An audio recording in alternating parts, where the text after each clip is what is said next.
este caso a Óscar Matute como entrevistado. Le quiero preguntar precisamente por esta polémica, para empezar.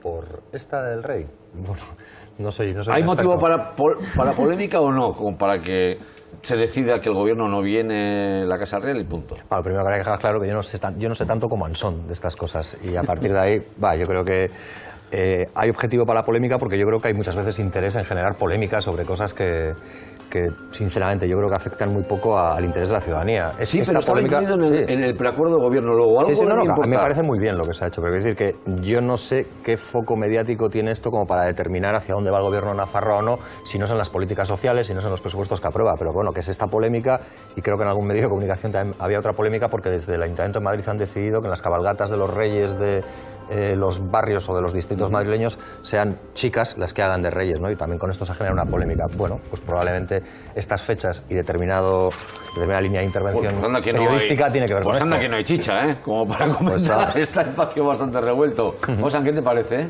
Que es muy importante lo que estamos planteando, ¿no? Y respetando, por supuesto, el comentario que ha hecho Óscar, porque estamos en el terreno de lo simbólico y además, como decía también Xavier, porque no es una cuestión que deriva de la propia acción de gobierno, sino que formaba parte, como una de las exigencias de Izquierda Unida, del compromiso del acuerdo programático que dio pie a este gobierno multipartito que tiene entre sus reivindicaciones una fuerte componente nacionalista. Hasta tal punto que hay una cuestión previa que me parece muy importante, que es contextualizar por qué los premios se llaman Príncipe de Viana y cuál es la vinculación precisamente de la Casa Real con estos premios.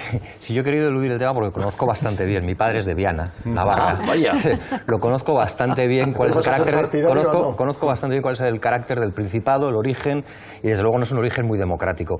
No creo que sea solo una componente nacionalista, como señalaba, sino también fuertemente republicana. Es decir, si al final lo que estamos cuestionando es la figura del rey, y lo estamos haciendo se está haciendo desde Nafarroa, donde existe una realidad histórica que fue cambiada por la fuerza de las armas, conviene recordar, hacia 1511 y posteriormente hacia 1521, yo creo que todo eso tendría que estar en la reflexión, pero que en cualquier caso, insisto, a mí me parece que lo interesante, lo que realmente tiene interés de esos premios que tienen ese título de Príncipe de Viana será quiénes son los que lo reciben y qué tipo de comportamientos o de trayectorias se premian. Que esté el rey ahí o no, me parece... Es que eso nadie lo cuestiona, aparte de la sorpresa que la ha dejado Ansón a la altura del barro. Es decir, porque decía, tú sé menos que Ansón, pero yo creo que Sabayar... No, sé bastante más de Viana. Y sé cuál es lo que piensan los vianeses y las vianesas sobre la presencia de un Borbón como príncipe suyo. Y sé lo que les cuesta también anualmente a Viana tener ese título, porque no le genera ningún beneficio, pero le genera algún que otro gasto a los vianeses y a las vianesas. Sí. Y lo que es la referencia de esa presencia de figuras a nivel nacional e internacional, como son los reyes, que le dan un empaque y un desarrollo y un seguimiento informativo a este acto que no se va a producir. Pero en todo caso, no se entrega en Viana, para aclarar. No se entrega en Viana, se entregaba en Leire y se va a entregar en Olite ahora. Efectivamente, por tanto, poco beneficio. Pero yo creo que hay un interés evidente por parte de este gobierno nacionalista de Navarra, de retirar de una cuestión que tiene su base en la historia, aquellos elementos simbólicos, pues que no le gustan. Y aprovecha precisamente esta condición y además lo hace de unas formas un tanto extrañas, porque que la presidenta del gobierno de Navarra lo comunique por un correo electrónico, yo creo que cuando menos es un elemento de menosprecio a una institución cuando ella es institución en sí misma como presidenta de Navarra. Hombre. Que insistéis en lo del castigo nacionalista a mí me llama mucho la atención. A mí también me llama mucho la atención. Nacionalista, es el gobierno del cambio constituido por 4 fuerzas que sabes perfectamente que 2 desde luego no responden de ninguna de las maneras a ninguna premisa a Abertzale ni nada que se le parezca. Es más, esta reivindicación respecto a la presencia o no del rey partía, como tú mismo decías, de izquierda a esquerra, o sea... A mí me llama mucho la atención también, nos lo deberías explicar, porque Óscar te ha dicho, no es la línea nacionalista, sino la republicana la que lleva a tomar esta decisión, y insistes en eso, pues... A ver, Ricardo, respeto, pero que porque discrepo esto de se ella. explicar desde una vista republicana, pero el premio se sigue llamando Príncipe de Viana. O sea, es que no entiendo al final dónde está la polémica, pero claro, unos lo intentan explicar desde un lado y otros intentan explicarlo por otro lado. No acabo de entender. Y aquí al final quien ha tomado la decisión, que era una persona que gozaba de bastante prestigio en Navarra, que entiendo que era Usue Barcos, al final en 6 meses ha perdido el diputado que tenía en Madrid. Yo creo que igual eso es más importante que venga el rey o no venga el rey, le den publicidad o no le den publicidad. Al final los símbolos son muy importantes, pero estamos intentando explicarlo desde una vista... Estamos en la línea rápida sobre los resultados electorales en Navarra. Venga, va. ¿Ha sido o no un castigo para el gobierno de Uxue Barkos los resultados electorales del domingo pasado? No. Los resultados son muy malos y claro que estamos haciendo todos la lectura de hasta qué punto lo que hemos visto en las urnas ha sido una manifestación por parte de los ciudadanos que también se puede aplicar en el ámbito local. Bueno, ayer mismo Podemos estaba reivindicando ese resultado en Álava para levantar el dedo y decir, oye, que no se ha incorporado ninguna de nuestras enmiendas a los presupuestos de Álava. Pues lo mismo pasa aquí. Es decir, claro que ha sido un muy mal resultado para el gobierno de Yo tampoco creo que haya sido ¿Tú crees que no ha sido? Para el gobierno, para nada. No, se ha votado en clave estatal. Óscar Matute, ¿usted?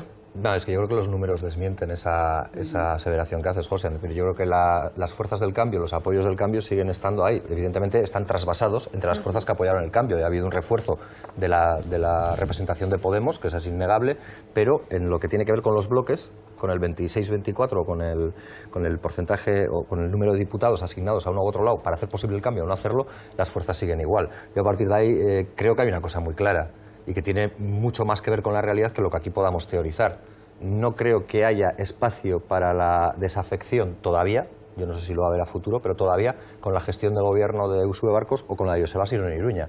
Por lo tanto, no creo que eso se haya podido utilizar como método de castigo en las elecciones. Yo creo que han primado otro tipo de lógicas que tiene que ver con el Cataluña, Galicia, la CAF y Nafarroa, y que tiene que ver pues, con la posibilidad que mucha gente ha percibido como de cambio frente a una continuidad, bien fuera con el PP o con el PSOE. Que yo entiendo que queráis que brindar un gobierno de estas características, que está un poco ahí cogido con pinzas y tal, que tenía como elemento más importante, y lo ha comentado antes Ricardo, la figura de Uxue Barkos. Y Uxue Barkos se ha implicado en esta campaña. Y el resultado para Geroa Bai es muy decepcionante. Yo creo que ese análisis lo tienen que hacer, porque como no lo hagan, probablemente pueda pasar lo mismo que ha pasado con sigue la tendencia de otros lugares. Puede pasar lo que le ha pasado también a la izquierda abertzale, que haciendo un intento de revisión crítica de su posición política después de los malos resultados de las municipales, ahora se ha contado con un resultado peor. Entonces, yo creo que es mejor que se lo haga mirar, porque de lo contrario se puede encontrar con un gobierno ya no solo fracturado, sino sin apoyo social. Yo creo que han sido un poquito las dos cuestiones. Claro que yo creo que en estos 6 meses que ya lleva de gobierno Uxue Barkos, pues ahora mismo no ha sacado el diputado, por algunas razones será, pero entonces entiendo que el componente político también está, el componente de la gestión, pero también está el componente de Podemos, que al final ha venido un poco arrasando. Yo creo que son las dos, un poquito una explicación, para hacer el análisis sería un poquito la explicación de las dos. Una cuestión que está pendiente para charlar también, tanto con Mariby como con Óscar Matute, es la cuestión de los resultados de Euskal Herria Bildu. Me gustaría empezar un poco por el caso de Nafarroa, ¿no? Se queda fuera Sabino Cuadra, que ha sido un diputado con bastante notoriedad por sus intervenciones y por su forma también de intervenir. ¿Qué ha pasado ahí? ¿Se esperaba ese revés? Empezando por Nafarroa, ahí era complicado quizás porque eran muchas siglas para poco puesto. No, de saque y para ser claro, no esperábamos ese revés. Y de hecho, veo en la pantalla que pone batacazo de Euskal Herria Bildu.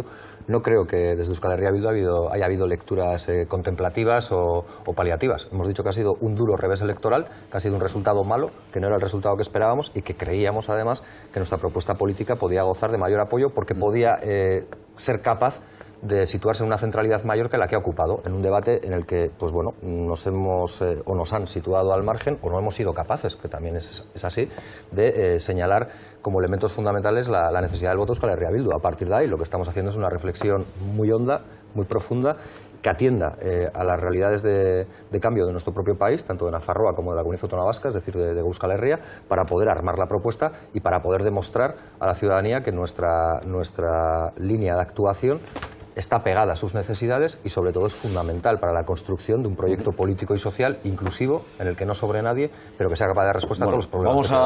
Vamos a repasar enseguida los resultados de las elecciones también en la Comunidad Autónoma Vasca, en Nafarroa, los resultados en el conjunto del Estado español. Ha quedado la situación política muy interesante y también vamos a echar un vistazo a una lista que conocíamos ayer a esta hora, de la lista de los morosos a la Agencia Tributaria Española por encima del 1.000.000 de euros. Algunos nombres propios destacados. Ayer conocíamos también Dani Pedrosa, Mario Conde, que estamos viendo en imágenes. Claro, nos ha llamado la atención que la ultraderecha mediática pues no es tan patriota como parece, porque en esa lista está Intereconomía y un periodista, escritor, utilizador de negros, entre comillas, que le escribían los libros, César Vidal, que también debe un pastón. O sea que esto que decían, por ejemplo, de Pujol, que sí, que era cierto, se lleva el dinero a Andorra, En fin, en todas partes cuecen habas y en la mía calderadas. Hacemos un alto y seguimos enseguida.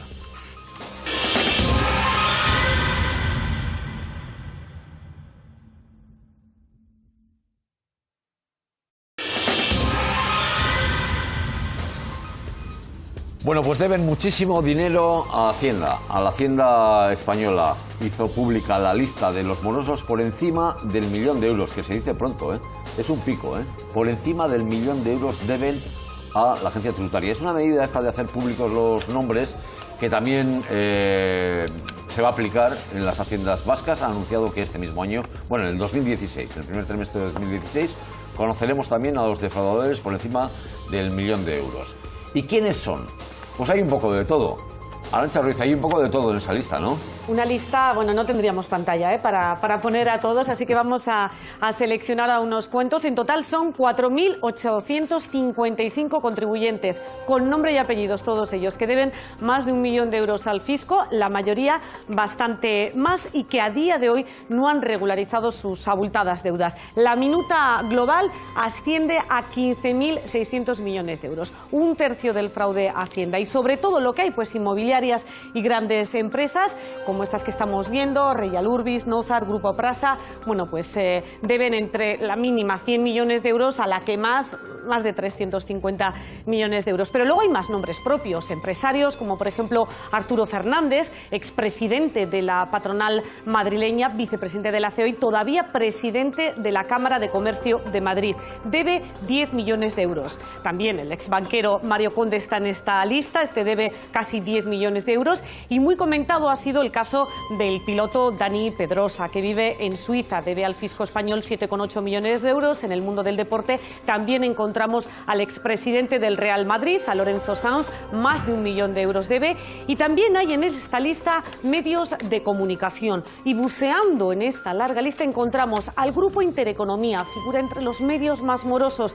El grupo presidido por el exdiputado del PP, por Julia Ariza, adeuda 10,2 millones de euros. A título individual también figura el conocido, bueno, el grupo de José Luis Moreno, Alba Adriática, que adeuda 1,5 millones de euros, y en varias ocasiones se ha criticado el trato a favor de las instituciones gobernadas por el PP a este empresario, que por cierto aparece en los papeles de Bárcenas perdón, por donar 60.000 euros al partido. Y hay otro nombre propio, César Vidal, ahora vive en Miami, se salió del grupo y critica de hecho abiertamente ahora su gestión, pero debe 2,5 millones de euros.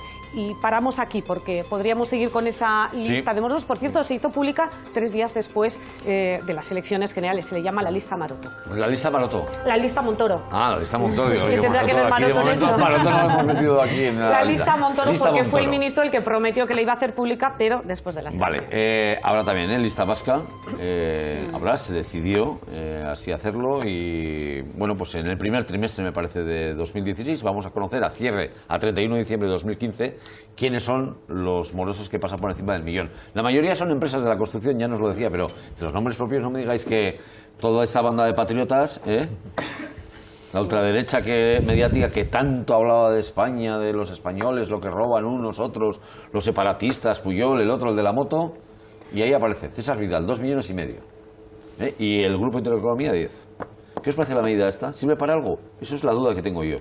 Hombre, la sanción social al final, ¿no?, ese riesgo en el prestigio que puedan entender, que pueda haber, que hasta ahora pensaban que podía estar protegido por la Ley Orgánica de Protección de Datos, es decir, podía haber empresas, personas que pudieran asumir el pago de una sanción penal, una sanción administrativa, pero la sanción social sí que puede servir para que haya personas pues que realmente... Yo tengo la sensación de que van tan sobrados, o sea, decir, el tío que debe 2,5 millones, claro, Hacienda... es que estamos hablando pero hablan de con a esa partir alegría del que tú millón. decías. Estamos hablando de que se van a publicar listas de los que deben a partir del 1.000.000 de euros. En fin. Ya, por eso te digo, 1.000.000 de euros, ¿eh? Claro, o sea, claro. Deben 1.000.000 de euros, o sea, imagínate la facturación que has tenido que hacer para ir acumulando un cañón de 2,5 millones de euros. Claro, en el porque caso es de especialmente sangrante porque es que los ciudadanos pagamos religiosamente nuestros impuestos, lo hacemos a través del anticipo del pago en el salario y luego tenemos que liquidar todos los años y ahí no hay ningún tipo de ardid, ni de argucia, ni todos acabamos pagando los impuestos. Y los que tenemos algún pequeño autónomo en casa, sabemos cómo anda cuadrando, en fin, cuadrando todo. Liquidaciones de IVA, no sé qué, en fin. Fíjate, María decía que se publican los de a partir de 1 millón, pero es que han llegado a 15.000 a deber a Hacienda, ¿no? Entonces, lo que han tenido que acumular durante años y la duda que yo tengo es, ¿esta medida va a servir para recuperar ese dinero o depende también en condición, en qué situación esté cada deuda con la Hacienda? ¿Va a servir para recuperar por lo menos una parte o simplemente va a servir para publicar y para, pues eso, para que tengan una reprobación social? Hombre, el procedimiento sancionador y el procedimiento está en marcha. Lo único que se hace, o sea, en este caso, por ejemplo, Xavier comentaba las normas forales también de aquí, de los territorios históricos, la General Tributaria se va a modificar para que eso pueda hacerse. El procedimiento no cambia, es el mismo. Sí, no se para, está todo el procedimiento en marcha. Lo que ahora se dice es una forma de riesgo reputacional y presionar a ellos y a otras personas o empresas que puedan hacer lo mismo, puede ser eso. Es lo que cambia. Es un paso más en la transparencia, un paso más en la lucha contra el fraude fiscal y ya se verá si efectivamente da resultados. No es equiparable dentro de lo que es la hacienda estatal respecto a las haciendas vascas, que además son cada una con su propia identidad. Yo creo que es cierto que hay ese baremo del millón. Aquí, bueno, a alguno le puede venir bien, aunque yo comparto que efectivamente aquí no hay grandes deportistas o hay personas que a nivel individual puedan acumular ese tipo de deudas. Bueno, no lo sé, Nadal está por Guipúzcoa, ¿no? Cotizando. No, pero yo creo que estaba. Pero fue su SICAP, realmente no fue. En cualquier caso, yo creo que la reprobación está bien y si se puede recuperar el dinero, evidentemente también, pero yo creo que hay un elemento que es tan o más grave que y es que mucha de esa gente que aparece ahí, porque ahí aparecen banqueros también, y junto a constructores, han sido presentados como prohombres de la patria. Ha sido gente que en foros económicos ha atrevido a decir que había que bajar los impuestos, que había que endurecer las condiciones laborales de la gente, es decir, que la gente tenía que trabajar más por menos dinero para que así sus negocios fueran rentables. Pero y el Estado ha conseguido... Mario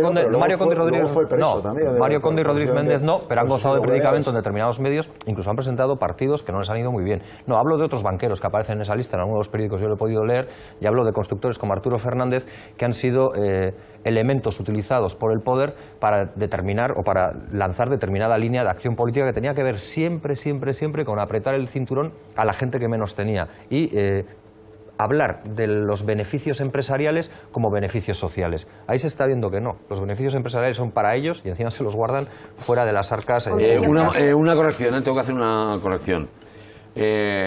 Segundo semestre de 2016 es cuando se van a publicar los datos en las haciendas vascas a cierre del 31 de marzo de 2016. Y luego otro dato, se señalaba que esto ha sido presentado 2 días después de las elecciones y es importante, pero es que estos datos hacen alusión hasta el 31 de julio, si no me equivoco, del año 2014. Luego estaban en disposición desde mucho antes. No es una casualidad que han sido compilados y presentados 2 días después de las elecciones porque los tenían mucho antes. Sí, bueno, análisis de los resultados electorales. La modificación de la ley. Y la han hecho el lunes y el martes.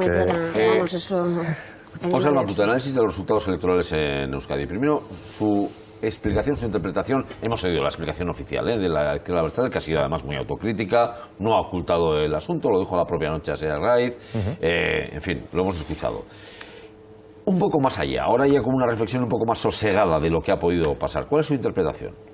No difiere demasiado de la Asier y de la que EH Bildu ha hecho de manera oficial porque yo he contribuido a construir esa reflexión. Pero en cualquier caso, yo creo que hay unos malos resultados electorales, que Euskal Herria Bildu no ha sabido situarse dentro del foco. Y cuando digo el foco quiero decir la pregunta decisiva no era tanto como nosotros planteábamos reforma o ruptura, sino cambio o continuidad, entendiendo la continuidad como el Partido Popular y el Partido Socialista, en cierta medida, por el carácter de la negación de una reforma constitucional en profundidad, frente a Podemos, que ha planteado el cambio o que se ha presentado ante la mayoría de la ciudadanía como la opción más viable para el cambio. A partir de ahí, en la medida en que no estás en el foco de atención, es decir, yo creo que hace 4 años lo estábamos, probablemente en muchas ocasiones para difamarnos, pero estábamos en el foco de atención mediática. En esta ocasión la censura les ha resultado mucho más efectiva, pero eso no puede ser un elemento, eso no puede ser solo un elemento de autoconsumo interno. Yo creo que tenemos mucho que hacer en la reactivación social de toda nuestra militancia, porque la tenemos, porque sigue existiendo, porque no se ha ido, porque está en todos los los pueblos, en todos los barrios y en todos los colectivos que plantean agendas de movilización frente a lo que consideran injusto. Tenemos que reactivarlos, tenemos que ilusionarlos, y para eso necesitamos hacer un proyecto que ellos sean capaces de explicar al conjunto de la ciudadanía. Es decir, hay casi 200.000 votos, 180 y pico mil, me parece. No, 200.000 con los de Nafarroa, ¿no? Hay 200.000 votos. 218. Pero la sensación de que quizás ese mensaje hay que readaptarlo. Digo porque yo he leído varios análisis, me gustó especialmente uno de Ramón Sola en el diario Gara, donde decía: no se ha terminado la izquierda abertzale, o exactamente Euskal Herria Bildu, porque no es exactamente la izquierda abertzale, Euskal Herria Bildu no ha terminado de cerrar el periodo de fin de violencia, solución de los problemas que ha creado esa violencia con víctimas, presos, etcétera, y no ha terminado de nacer como un frente amplio que engulla a los partidos que han conformado la coalición, con lo cual está en un momento peligroso, digamos. Claro, el proceso del Frente Amplio no ha finalizado, pero tiene un objetivo. Tiene el objetivo de romper determinados corsés, algunos fruto de nuestras incapacidades y otros porque tienen determinados intereses detrás, que sitúan a Euskal Herria Bildu como una opción solo para nacionalistas, con un proyecto nacionalista y no nacional, con una lectura del país muy cerrada y excluyente. Nuestro objetivo con el Frente Amplio es todo lo contrario, hacer un proyecto incluyente, un proyecto para el conjunto del país, da lo mismo que sea de Baracaldo, que de la Ribera, que de Ataun, que de Biasteri, un proyecto que ofrezca un marco de vida digna, una vida digna de ser vivida para el conjunto de los ciudadanos de este país, donde la identidad no tenga que ser un elemento excluyente para poder participar de ese esfuerzo colectivo que queremos hacer para levantar un nuevo país. Yasune. Sí, decías que no era un proyecto, por una parte, dirigido exclusivamente a nacionalistas, no es un proyecto nacionalista EH Bildu. Y otra cuestión, otro par de cuestiones. Vosotros, Alternativa, por ejemplo, ideológicamente, ¿de quién se siente más de cerca? ¿De Eusko Alkartasuna o de Podemos? Y otra cuestión, me ha llamado la atención mucho, solo la última. No, Yasune, a ver, por partes. Venga, Óscar. Sí, pues por la última, porque sí que iban dos ahí. Alternativa es una formación que se reivindica de la izquierda radical y que está participando desde el minuto uno. Creo que yo fui uno de los firmantes en una notaría del acta de constitución de Bildu, del proyecto de Euskal Herria Bildu, entendiendo que Euskal Herria Bildu tiene que ser el lugar de encuentro del conjunto de las gentes de izquierda de este país, desde la orientación más radical a la orientación más socialdemócrata. Ahí hay un espacio de colaboración fraguado con el tiempo y la confianza con Eusko Alkartasuna que me parece muy interesante. El otro espacio del que me hablas, el espacio de Podemos, es un espacio todavía por vertebrarse. El electoral lo conocemos, el que tiene que ver con sus estructuras de organización parece que está por definir tras lo que antes de las elecciones sufrió en Euskadi. Y la otra pregunta tenía que ver con la militancia, decías, es nacionalista, sí, el proyecto no está dirigido a nacionalistas. Euskal Herria Bildu no nace con la pretensión de ser el espacio de representación acotado a una manera de entender y de ver el país. Euskal Herria Bildu nace con la pretensión de ser un proyecto nacional de Euskal Herria, pero para el conjunto de los ciudadanos de este país. Para nosotros lo que nos mueve es la construcción de un país bajo parámetros diferentes a los que en la actualidad soportamos en el Estado español. ¿Y eso las bases de la izquierda abertzale lo han entendido? Venís de tradiciones políticas distintas que habéis confluido en Euskal Herria Bildu. Y ahora pregunto a la tradición política de la izquierda abertzale. ¿Ha entendido eso? O en cuanto ha aparecido Podemos con el derecho a la autodeterminación por delante, que ha insistido mucho en la última semana, o ha hecho el gesto de ir a Martutene, parte de la militancia de la izquierda abertzale ha dicho, es que igual... Yo iría al apunte que has hecho antes del análisis del otro día de Ramón Sola, y es verdad que hace 4 años se abrió una nueva fase política. Se abrieron también muchísimas expectativas de resolver las consecuencias, durísimas consecuencias, de un largo conflicto armado y solucionarlas por vía democrática. Y han pasado 4 años, han pasado muchas cosas, esta sociedad ha cambiado muchísimo, porque a veces otros quieren hacer ver como que no ha pasado nada, pero aquí han pasado muchísimas cosas, pero una cuestión fundamental que no se ha movido en estos 4 años ha sido la posición totalmente férrea y bloqueada de un gobierno apisonadora del Partido Popular, que ha bloqueado completamente una salida democrática, humana, al tema de presos, por ejemplo, etcétera. Eso genera una situación también de decir, en una parte de nuestra base social, de decir, a ver si en Madrid cambian las tornas para que en que esa hayan dicho, línea y que de hayan dicho, trabajo en vez de votar en esta, se sabiendo pueda- vota a Podemos para ver y si propicia un cambio ahí. con gafas estatales, Bueno, es una clarísimamente. explicación. Pero es una de las Sí, explicaciones, es una no de es las la única, explicaciones. ¿eh? A ver, no es la nos podemos única. poner desde luego en la cabeza de todos los que han ido a votar a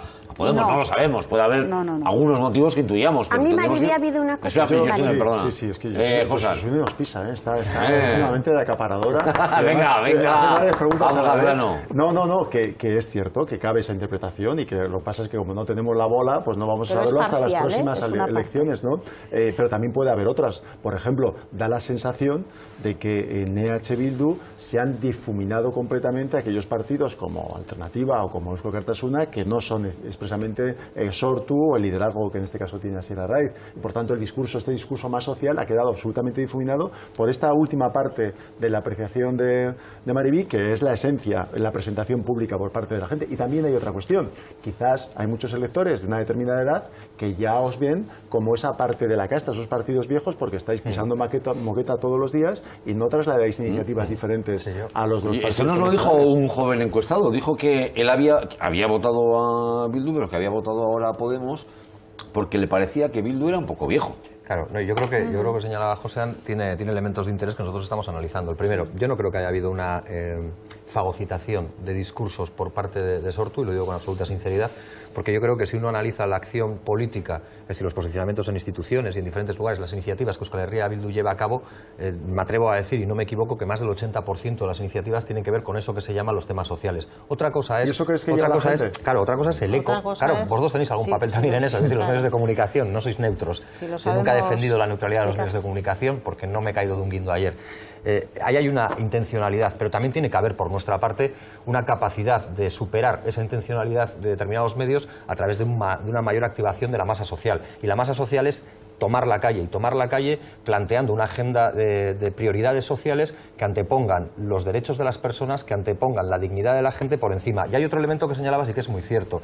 Yo creo que estamos en una fase, y esta sirve para Euskal Herria Bildu, evidentemente, y por eso la tenemos, pero para todos.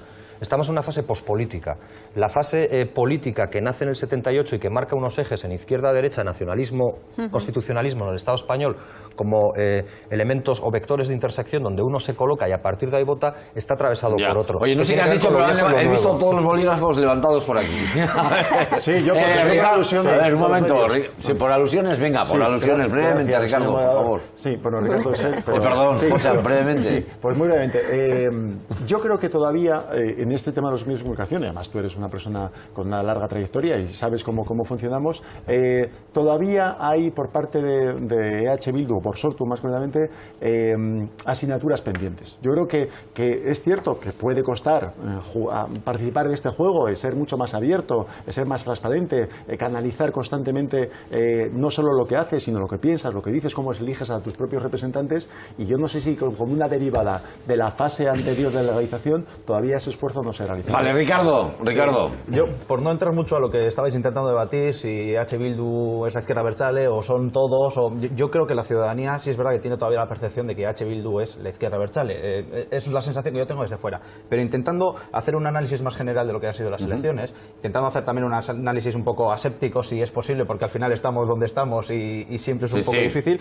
Pero dos cuestiones. Yo creo que en estas elecciones ha habido dos cuestiones muy importantes. Por un lado, la marca ha pesado mucho, para bien y para mal.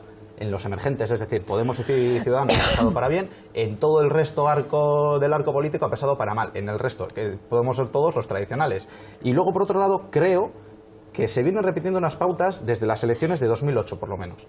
Hay una gran masa de gente en Euskadi que apoya a esos partidos, que cree que pueden dar cierta esperanza, cierta ilusión de cambio. Se vio en 2008 en las generales cuando votaron al Partido Socialista. En 2009 en las del Gobierno vasco, aunque el Partido Socialista quedó segundo, recibió una masa importante de votos. Luego Bildu en las municipales y forales consiguió muchos ayuntamientos, la Diputación de Guipúzcoa lo consiguió. Posteriormente lo ha recuperado el PNV en el Gobierno vasco y en los ayuntamientos. Y ahora ha sido Podemos quien ha capitalizado esa masa. Que a la ciudadanía vasca le va a la marcha. Es decir, el voto, a ver, lo que quiere decir es una cosa, que aquí el voto no es de nadie, es de los ciudadanos. Exactamente. Es de los ciudadanos. Y el voto se pelea día a día. Eso lo dijo Antonio Ortúzar, dijo, a los partidos políticos parece que nos cuesta ver que el voto es de cada persona y decide en cada momento lo que quiere hacer. Y eso es Yo creo que en Euskadi es evidente, porque claro, hay gente que cambia de voto de manera relativamente fácil. A mí sí me gustaría de hecho, no citando a Antonio Ortúzar, pero sí utilizando la referencia de Josune, en Vitoria, en estas últimas elecciones han votado 17.000 personas solo al Partido Nacionalista Vasco, que gobierna en minoría con cinco concejales y un ayuntamiento de 27. Es decir, que yo creo que esas reflexiones... Y Podemos la ha ganado al Partido Popular. Habría que tenerlo en cuenta. Podemos la ha sacado 7 puntos al Partido Popular, que fue el partido más votado en las municipales. No, pero que yo creo que los votos de Bildu, que es el que ha bajado. Hay un elemento que habéis puesto encima de la mesa con el que yo estoy de acuerdo. Yo creo que de una manera u otra todos lo señalamos. Es decir, los votos no son de nadie y yo creo que eso es bueno. Es decir, yo creo que es bueno en una democracia que la gente sea muy consciente de que nadie cuenta con su voto. ¿Estamos en un espíritu navideño? No, yo no. Pero si eran de alguien, parecía que eran de la izquierda abertzale. Daba la sensación, no sé si era una leyenda urbana, que esos votos eran más cautivos o estaban más fidelizados. Te lo digo como reflexión. Eso se ha dicho, yo sé que hay gente que tendría preparadas las editoriales y los titulares para decir algo como EH Bildu no se da por aludida por los resultados electorales porque dice que son unas elecciones españolas. Y nosotros lo que hemos hecho... trabajamos en los periódicos. Sí, pues joder, pues entonces revisa lo que has dicho antes sobre mi larga trayectoria y conocimiento de los medios de comunicación, porque una y la contraria no puede ser. Venga, vale, vamos a empezar ahí, venga. A mí me interesa, más allá de los resultados electorales, que evidentemente me preocupan y por eso lo he dicho, y porque creo que el voto no es de nadie, yo creo que no tenemos que hacer lecturas relajadas en EH Bildu, sobre todo cuando queremos tener un proyecto, no para ser una minoría resistente o ruidosa, sino para ser una mayoría para este país. Hay 3 elementos que para mí son fundamentales.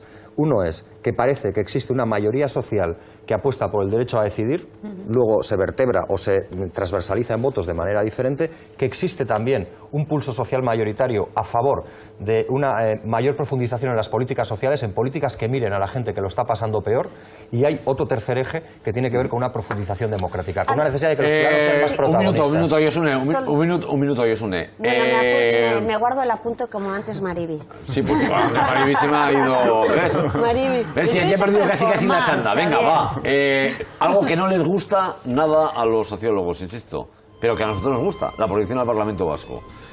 Con todas las variantes que se quieran, pero con todas las variantes digo porque cambiará seguro, pero con todas las correcciones, yo creo que lo que indica este gráfico es que va a haber, desde luego, un actor nuevo, por lo menos un actor nuevo, y que por lo tanto ese tablero, que era 4, en realidad empezaba a ser ya casi cosa de 3, pero bueno, ese tablero que era de A4, pues va a ser A5.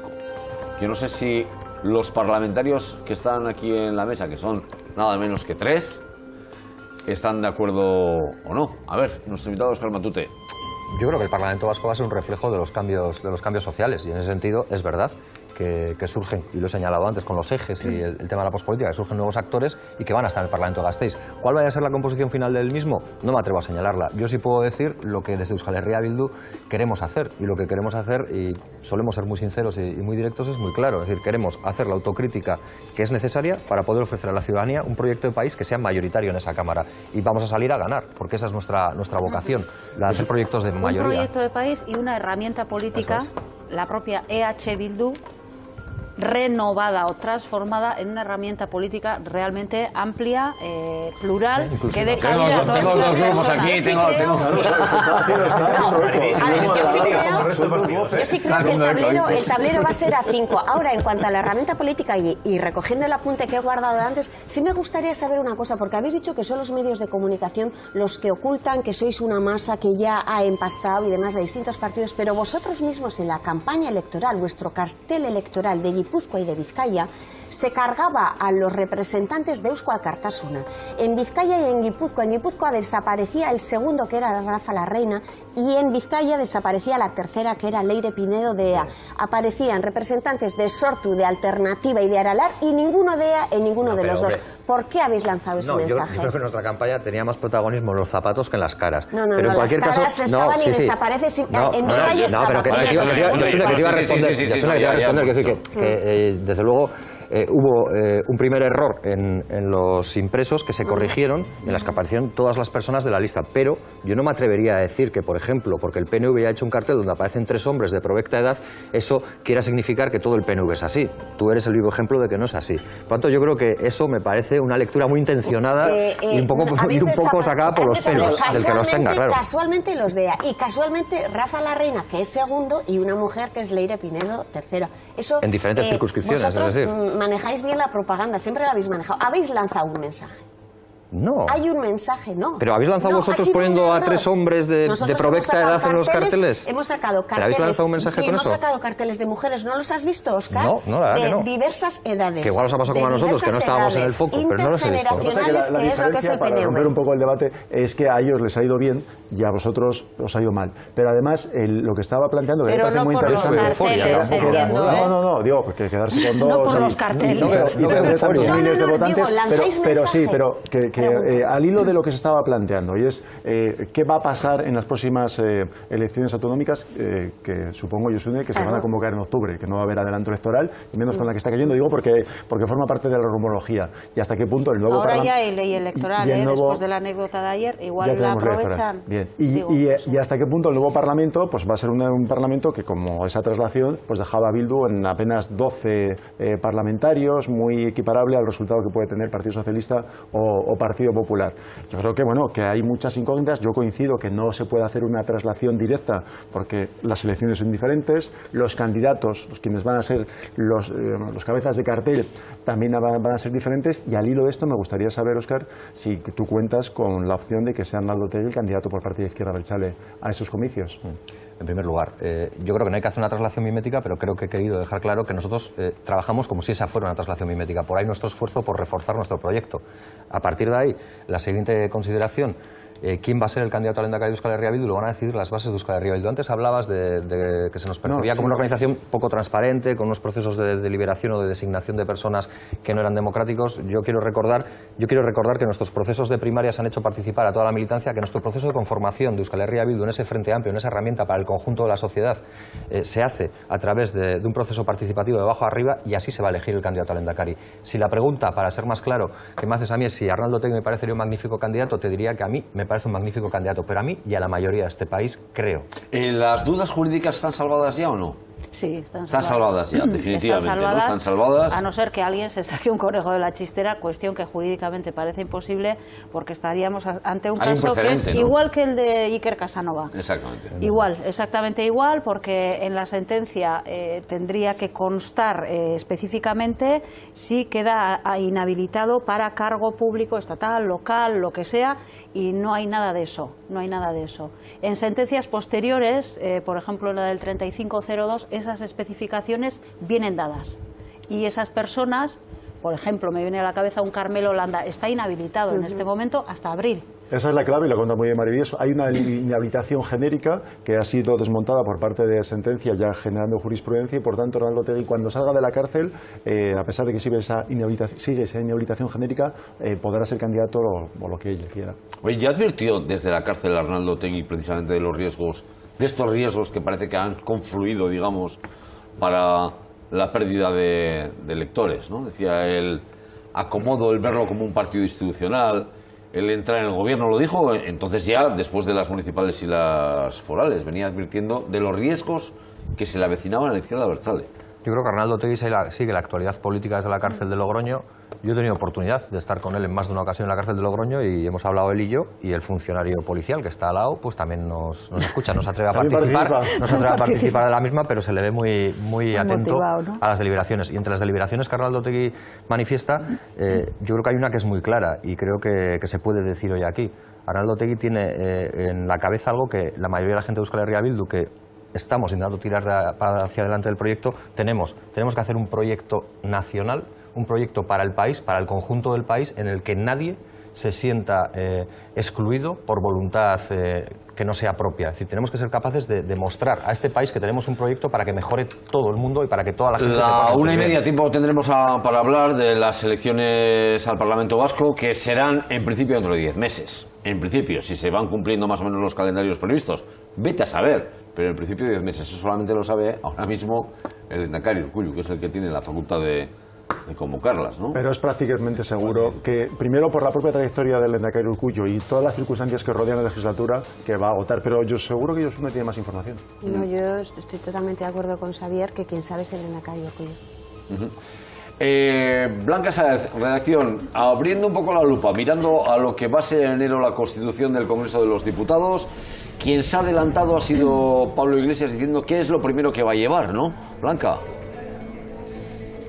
Pues sí, Xavier, efectivamente Pablo Iglesias está dando en estos momentos bastantes titulares. Ha dicho, bueno, tienen una propuesta de país lo suficientemente atractiva. Ha llevado esa ley de emergencia social. Aparecen varios tuits de él en la red. Hoy toca rescatar primero a las personas, rescatar a las familias, no al copago farmacéutico. También no a las puertas giratorias. Dice que no puede ser que haya ciudadanos a los que les hayan cortado la luz o les hayan desahuciado.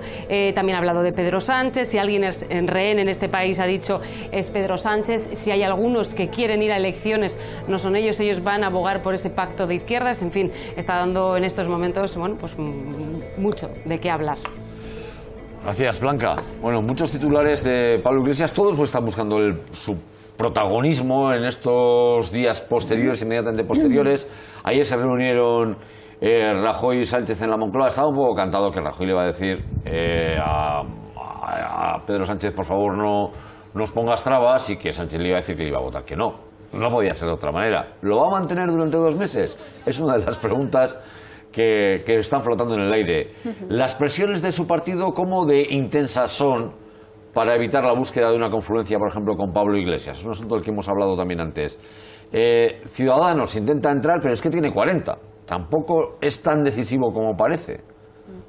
Y Pablo Iglesias con 70, pues está intentando meter presión al resto. Está el panorama muy complicado. Oscar Matute, ¿cómo lo ve? Se va a complicar. Esto va para largo, ¿eh? Tiene pinta. Sí, yo creo que sirve un poco todo lo que desde la prensa estatal sabría decir para Cataluña por su periodo de inestabilidad, ¿no? Yo creo que vamos a vivir 2 meses de cierta intensidad. A partir de ahí, yo creo que ahora estamos en el momento de tanteo. Es muy difícil para una formación política que además, porque tenían un carácter, digamos, de una cierta excepcionalidad con respecto a otras, ha puesto más carne en el asador a la hora de dirigirse a sus votantes con compromisos firmes, poder desdecirse de lo que ha hecho. Yo creo que no es este el momento, no digo que no vaya a producirse, pero desde luego no es este el momento. Hay un elemento que señalaba Pedro Sánchez a la salida de la entrevista con Rajoy, que era que para él las elecciones eran la última posibilidad, es decir, que pueda haber penúltimas que puedan acercar posiciones. Y luego hay otro dato. Yo creo que todo el mundo está intentando buscar equiparaciones o paralelismos en realidades próximas, ¿no? Hay quien mira a Italia y habla de una italianización de la política a través de una sucesión de elecciones con gobiernos muy inestables o de muy corta duración.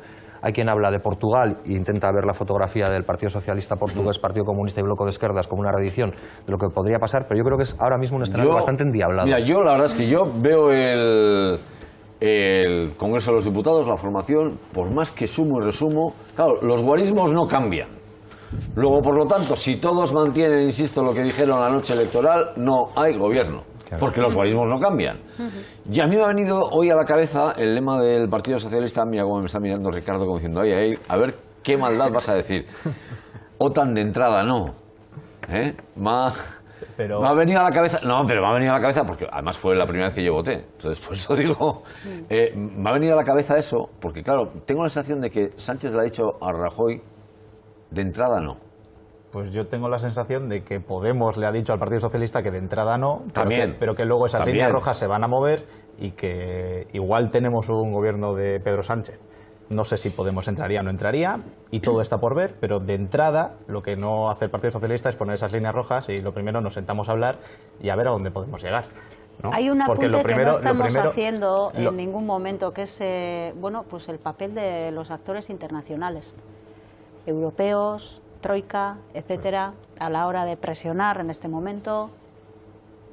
No se está hablando de eso, y yo creo que va a ser un factor muy importante, Barrio Nuevo, por no decir determinante. Corcuera, Solchaga y algunos más ya protagonizaban una portada de un medio, pero era de 5 días o un periodo de este tipo, en el que señalaban las necesidades de una gran coalición. Yo creo que eso es lo que el poder económico probablemente entiende como más... Pero bueno, la portada de expansión de ayer era tremenda. Yo entiendo que es normal que se presione... La portada de expansión era tremenda. Entiendo que es normal que ahora mismo se esté presionando el Partido Socialista, pero es que el secretario general del Partido Socialista y el secretario de organización del Partido Socialista han dicho que no, que ni de broma, que no se va a apoyar ni al Partido Popular, ni a Rajoy, ni a cualquiera del Partido Popular. Entonces, a partir de ahí, ahora le corresponde a Rajoy, porque ha ganado las elecciones, intentar formar gobierno. En mi opinión no lo va a conseguir. Luego le corresponde al segundo partido, entiendo yo, al que le tocaría intentar formar gobierno. Ya veremos si lo consigue.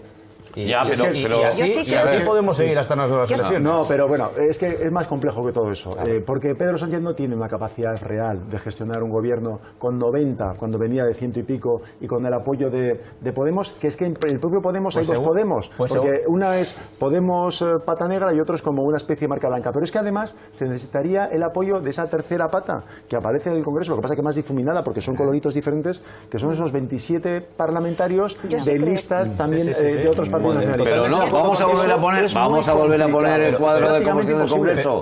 O sea, vamos a poner otra vez la composición del Congreso y además vamos a explicar que no se trata de lograr una mayoría absoluta, se trata de conseguir más votos a favor que en contra. En segunda votación. En segunda votación. Y entonces, una vez ahí tenemos la composición del Congreso. Mira, es que claro, más votos a favor que en contra. Y yo, viendo cómo están las cosas ahí, solamente veo a favor los 123 del Partido Popular, los 40 de Ciudadanos, 163, más uno de Coalición Canaria, si me apuras. Coalición Canaria no creo. Bueno, pero sería eso en todo caso. Serían 164. Si los demás votan que no, es imposible. Por eso digo, hay que contar. A ver, y puede haber algún otro candidato, Pedro Sánchez, que consiga más de los 163. Yo creo volviendo a lo que a partir de ahí... Claro, a partir de volviendo a lo que antes estábamos comentando. ¿Por qué? Porque Antonio Ortúzar, por ejemplo, si alguien fuera a sumar al PNV en otras sumas, ha vuelto a decir hoy Rajoy lo que ha dicho. Sorprendente la posición del candidato Rajoy, con 3 o 4 fuerzas políticas que somos nacionalistas y que queremos que el modelo de Estado cambie. Bueno, pues él ha dicho que ya eso es intocable. Bueno, pues si eso es intocable, con el PNV no tiene nada de qué hablar. ¿Pero a qué estamos? ¿A formar gobierno o estamos todavía en campaña electoral? Hay dos partidos que tienen capacidad de liderar un gobierno, que son Partido Popular y Partido Socialista. Y los demás, lo que están haciendo, y Antonio Ortúzar es un especialista, es poner en valor sus votos. Claro. Es decir, y lo que está diciendo es, no, con este Rajoy no quiero saber nada. Bueno, quien puso más énfasis en las loas a un gobierno del Partido Popular fue el señor Xabier Azayus, presidente del EBB, que después de una reunión con Xabier Aznar dijo, después de esta hora con Aznar he conseguido más y he tenido más sintonía que en toda la etapa anterior del gobierno socialista. Es decir, que yo ya estoy curado de espanto, ¿eh? Vamos a ver cómo tú decías. Yo lo que digo es que tal y como están ahora las cosas, lo que ha dicho cada uno ahora mismo... Claro, es que... otra cosa es, claro que puede cambiar, claro, si cambian... Hacer historia y mezclar los elementos de hace... No, mezclando los elementos. En este momento, Antonio Ortúzar ha dicho clarísimamente, y ayer el Endacari también iba por la misma línea, para nosotros es determinante el respeto al autogobierno, una bilateralidad efectiva y real, y desde luego que se reconozca que el Estado es plurinacional y que se nos reconozca como sujeto político con derecho a decidir. Pero me niegas esa estrategia, y eso el Rajoy, me niegas que esa es la estrategia de poner en valor, porque de hecho Ortúzar está gestionando muy bien que después de las elecciones está constantemente saliendo a la palestra, hoy en Radio Nacional, antes de ayer en Radio Euskadi, que tiene una lógica, y esa es la estrategia. A partir de ahí queda mucho campo. Pero es la estrategia para defender nuestro proyecto político que tiene esas dos claves. Para poner en valor los 6. Gestión y la clave política, y en esas claves se está haciendo. Entonces, yo creo que Pedro Sánchez insisto, tiene yo repasando lo que va diciendo cada uno, si nadie cambia, que es posible que cambie, yo no se descarta, ha habido otras veces que se ha cambiado. Mira, ¿quieres ver cambios?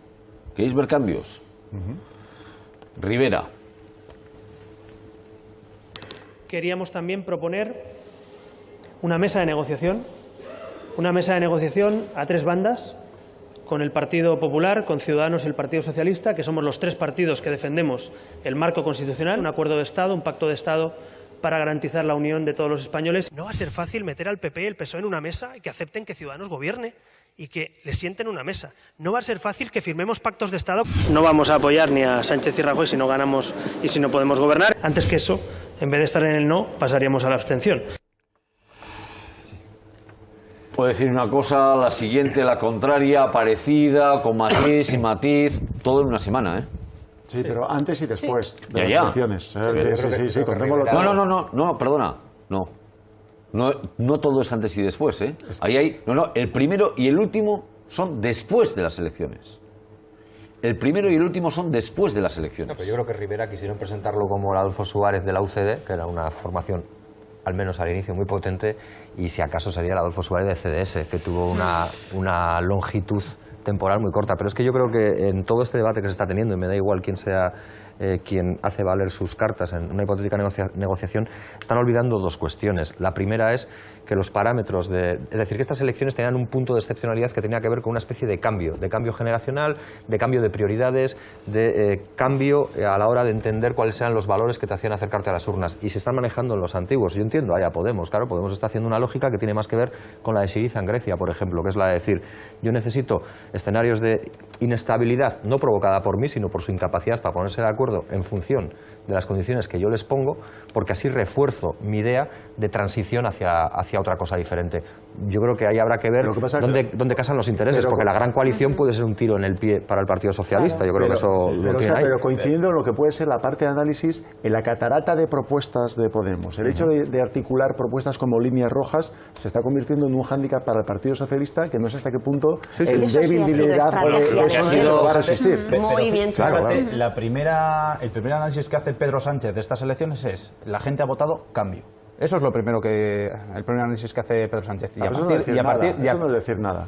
Porque bueno, también puede eso es decir que asume el cambio y cambia su política de gobierno. Eso es decir que el Partido Popular no tiene que seguir gobernando, porque estos 4 años han sido nefastos. Eso es decir eso. Y a partir de aquí, vuelvo a decir, vamos a hablar. Porque el Partido Socialista puede gobernar como los últimos 4 años, Ricardo, porque ya no tiene esa mayoría absoluta. Claro que tiene que gobernar de forma diferente, sí o sí. Es que por eso a partir de ahí es hacer atractivo esa forma de gobernar diferente, incluyendo cambios en su política. Totalmente de acuerdo contigo, Josian. Pero lo que no puede ser es los que decían que iban a saltar el cielo, no por consenso, sino por asalto, ahora ya no están incluso negando ese consenso, ¿no? O sea, hemos llegado a un Parlamento que está muy dividido, todos lo conocemos, incluso Podemos va a estar más dividido todavía en grupos, porque ya ha salido Compromís ofreciéndole al Partido Socialista la presidencia del Congreso a cambio de tener un grupo propio en el Parlamento. Entonces, por lo tanto, ahora lo que va a hacer falta van a ser consensos. Si no se consigue, vamos a ir a nuevas elecciones. Claro, y en esto llegó Pablo Iglesias, que claro, como ve claramente que puede hacer culpa, mete el dedo en el ojo.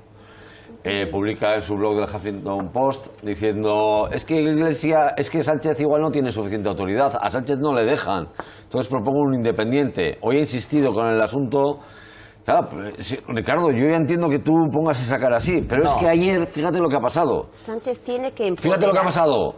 Pedro Sánchez, después de la reunión con Mariano Rajoy, no la dio en la Moncloa, se fue a Ferraz a dar esa rueda de prensa. Pero ya tiene cultura de partido. Y sabe que es esta dirección federal y mi persona, como secretario general, quien marca y quien propone las líneas políticas a nivel federal y, en consecuencia, esa cultura de partido y esa responsabilidad como dirección federal y como secretario general del Partido Socialista, yo la voy a cumplir. ¿Por qué decía esto? Pues porque había escuchado esto otro. Los socialistas no jugamos nunca ni vamos a permitir que se juegue con la unidad de España. Nosotros no estamos dispuestos a eso, ni lo hemos estado dispuestos nunca. Y lo que tiene que explicar el señor Iglesias es el por qué está poniendo eso sobre la mesa. Y es que el PSOE no puede alcanzar pactos con nadie, y cuando digo con nadie, estoy diciendo con nadie, que defienda la independencia de Cataluña o la autodeterminación de los pueblos de España. Y desde luego de la unidad del territorio nacional frente a las primeras andanadas de Podemos anoche, que desde luego deja mucho que desear, en este caso como secretario de Política Federal, que es una cuestión totalmente incuestionable por parte del Partido Socialista. La posición del PSOE es la de, en principio, liderar la oposición. No vamos a buscar pactos complejos ni pastiches de ningún tipo. Lo que vamos a intentar es que Rajoy intente formar gobierno. Es evidente que el PSOE gobernar a cualquier precio no lo busca nunca, y en estas condiciones lo que hizo el secretario general ayer es dejar claro que le corresponde intentarlo a Rajoy. Bueno, pero es que dijo dos cosas. Se dijo que es verdad que le correspondía a Rajoy, pero también dijo que si Rajoy no conseguía, lo intentaba él. Luego no dijo nada de irse a la oposición directamente, ni mucho menos. Intentarlo. Pero, o sea, no es lo mismo, no están diciendo lo mismo. Yo creo que están diciendo exactamente lo mismo. Pero lo que están diciendo es que la línea roja de hacer un referéndum y por lo tanto partir la sociedad, esa es la que el Partido Socialista no va a traspasar. Y por lo tanto, si Podemos, antes de sentarse a negociar, ya está poniendo una condición que sabe que su interlocutor va a tener difícil aceptar o encajar, yo creo que ahí no hay ninguna. ¿Huele a lío o no huele a lío? A ver, igual es que yo estoy obtuso, es pero que no hay manera de salir de este bloqueo. Yo creo que lo he dicho antes. Si alguno de los actores no se come una de sus propias líneas rojas. Ahí estamos de acuerdo. Eso es negociar, eso es negociación política. La negociación política, pero la clave todos hemos negociado. En Euskadi tenemos muchísima tradición. Claro que sí. Maribí, todos. que el Partido Socialista está poniendo una vía intermedia. Y es Podemos el que ha dicho, no, o se hace esto o no. No está mal lo que marca Padel, no está mal lo que Euskal Bildu. ¿A Bildu le gustaría que hubiera una repetición de elecciones? No, si viendo este pollo lo mismo nos toca a nosotros conformar gobierno. Te digo. Así con las rondas. No, evidentemente, nosotros lo que sí que estamos viendo en estas elecciones, porque no va a estar en nuestra mano tampoco si se convocan elecciones o no, por lo tanto, si se convocan tendremos que canalizar cómo las afrontamos. Lo que sí que estamos viendo es que la costura territorial, la costura que tiene que ver con el carácter plurinacional o no del Estado español, es la costura que mayor nivel de diferencia genera en la propia política del Estado español. Y ese es un elemento muy interesante. Sí, bueno, se ve ahora en la composición del gobierno. Por ahí creo que ahí tenemos una fuerza que... Claro, por ahí resopla. Porque es cierto que el contexto... yo no resoplo, yo estoy aquí calladito escuchando a los políticos. No, que digo que es cierto que el contexto político, con Cataluña como referencia, lleva este asunto a primer plano. Pero yo no tengo tan claro que el rechazo, porque es un rechazo explícito, sobre todo de Emiliano García Paje, y más interpretativo respecto a otras... Que gobierna gracias a Podemos. Sí, pero digo que sí, pero una cosa es gobernar con ese Podemos y otra después de este resultado con es que igual es con ese la estrella Podemos el que tiene que aparecer. pero termino ya. Digo que yo creo que al Partido Socialista Obrero Español le preocupan más cosas que la línea roja del derecho a decidir. Por supuesto. Y le preocupa muchísimo esa situación de, con este liderazgo tan debilitado de Pedro Sánchez, comenzar a gobernar con una ventanilla abierta para que cualquiera que toque la ventanilla le diga, oye, es que ahora te toca retratarte, porque va a tener fila. Con 90 diputados tuyos es muy complicado sostener un gobierno con un parlamento de 300.